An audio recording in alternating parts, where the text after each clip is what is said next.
बिहार चुनाव 2025 की उल्टी गिनती शुरू हो चुकी है और सियासी गलियारों में गर्मी बढ़ चुकी है। आज का दिन राजनीतिक लिहाज से बेहद अहम रहा क्योंकि उत्तर प्रदेश के मुख्यमंत्री योगी आदित्यनाथ ने पटना के दानापुर में एक बड़ी जनसभा को संबोधित किया और सीधा हमला बोला राष्ट्रीय जनता दल और कांग्रेस पर। अपने चीर परिचित तेवर में योगी आदित्यनाथ ने मंच संभालते हुए ही कहा कि राष्ट्रीय जनता दल और कांग्रेस फर्जी मतदान की तैयारी में है और इसके लिए ये बुर्के को ढाल बना रहे हैं।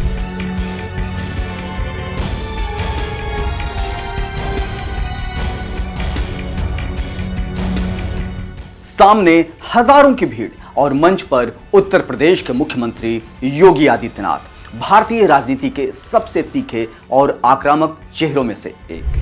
मौका था पटना के दानापुर की चुनावी रैली का, लेकिन यह सिर्फ एक रैली नहीं थी, यह आने वाले बिहार विधानसभा चुनाव का ट्रेलर था। योगी आदित्यनाथ ने जैसे ही माइक संभाला, अंदाज साफ था, लहजा तल्ख था और मंशा बिल्कुल साफ। बिहार में चुनाव अब सिर्फ विकास पर नहीं, पहचान और वैचारिक टकराव पर लड़ा जाएगा। विकास की इस दौड़ में बिहार की इस नई प्रतिस्पर्धा को बाधित करने के लिए फिर से आरजेडी और कांग्रेस में और उनके सहयोगी दलों में, इंडी गठबंधन में फिर से एक उन्होंने शरारत शुरू की है और वह शरारत शुरू की है विकास बनाम बुर्के का। दानापुर की इस पहली बड़ी सभा में उन्होंने न सिर्फ भीड़ को जोड़ा बल्कि विपक्ष पर हमला करते हुए चुनावी एजेंडा भी सेट कर दिया। उनके निशाने पर थे आरजेडी, कांग्रेस और तुष्टीकरण की राजनीति, बुर्के की आड़ में फर्जी मतदान, ईवीएम हटाने की साजिश और लोकतंत्र के साथ खिलवाड़। ये सिर्फ आरोप नहीं थे, ये एक चुनावी पिच थी जो बीजेपी इस बार बिहार में खेलने जा रही है। जब भी बिहार विकास के बारे में चर्चा कर रहा है, जब बिहार के नौजवानों के मुंह पे विकास की चर्चा है, जब विकास की प्रतिभा को लेकर के बिहार का नौजवान आगे बढ़ना चाहता है, तब यहां पर बुर्के को लेकर के कांग्रेस ने, आरजेडी ने नई बहस को आगे बढ़ाने का कुत्सित प्रयास किया है। इस एक भाषण ने यह साफ कर दिया कि योगी आदित्यनाथ क्या बोलने वाले हैं और जनता से क्या सुनवाना चाहते हैं। सीधा सपाट संदेश, ये चुनाव है पहचान बनाम प्रपंच का, विकास वर्सेस वोट बैंक का। दानापुर की सभा के साथ ही बीजेपी ने बिगुल फूंक दिया है और सवाल अब हवा में गूंज रहे हैं कि क्या विपक्ष के पास इस आक्रामक नैरेटिव का कोई ठोस जवाब है।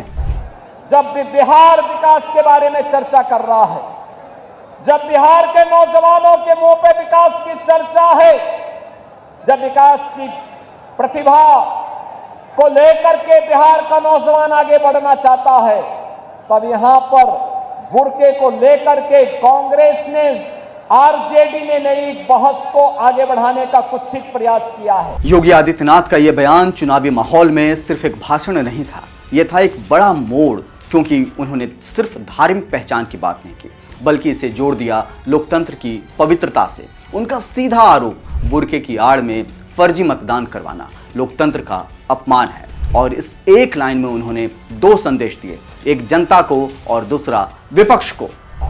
आप मुझे बताइए, क्या इनको फर्जी पोलिंग करने का अधिकार दिया जाना चाहिए?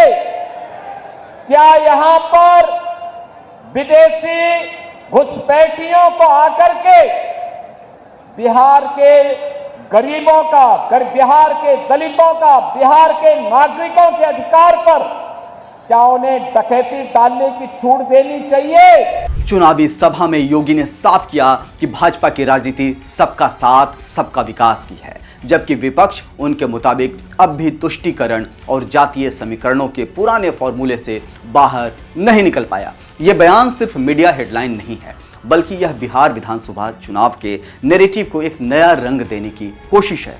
एक तरफ पहचान और दूसरी ओर सुरक्षा, दूसरी तरफ सामाजिक न्याय और परंपरागत गठजोड़। अब देखना यह होगा कि विपक्ष इस चुनौती का जवाब नारे से देता है या नीतियों से।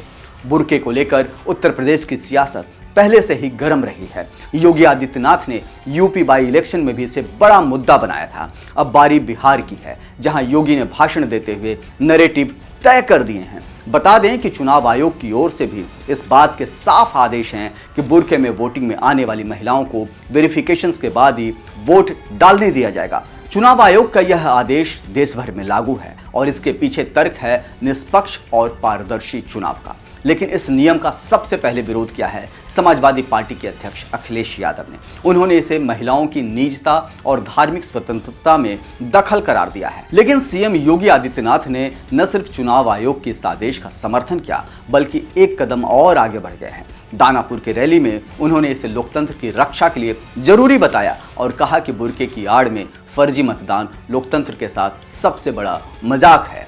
योगी का यह रुख भाजपा की चुनावी रणनीति के एक और महत्वपूर्ण पहलू को सामने लाता है, जहां सुरक्षा, पारदर्शिता, वैचारिक स्पष्टता को जनता के बीच एक मुद्दे के तौर पर पेश किया जा रहा है। ये लोग चाहते हैं कि बिना चेहरा देखे, बिना पहचान पत्र देखे जिसकी मर्जी आए वो वोट डाल दे, और इसीलिए तो एक चाहते हैं कि ईवीएम मशीन न रहे।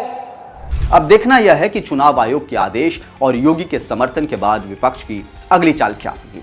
क्या वो इसे धार्मिक स्वतंत्रता का मुद्दा बनाते हैं या फिर इसे नजरअंदाज करके चुनाव को दूसरी दिशा में मोड़ने की कोशिश करेंगे। इस पूरी रैली से एक बात तो बिल्कुल साफ हो गई है कि बिहार का चुनाव अब सिर्फ विकास बनाम वादों की जंग नहीं है, बल्कि ये एक संतुलन है मुद्दों और भावनाओं के बीच। एक तरफ है सत्ता पक्ष जो कानून व्यवस्था, राष्ट्रवाद और सांस्कृतिक पहचान को चुनावी एजेंडे की पहली पंक्ति में रख रहा है, और दूसरी तरफ है विपक्ष जो बात कर रहा है सामाजिक न्याय, रोजगार और महंगाई जैसे जमीनी सवालों के।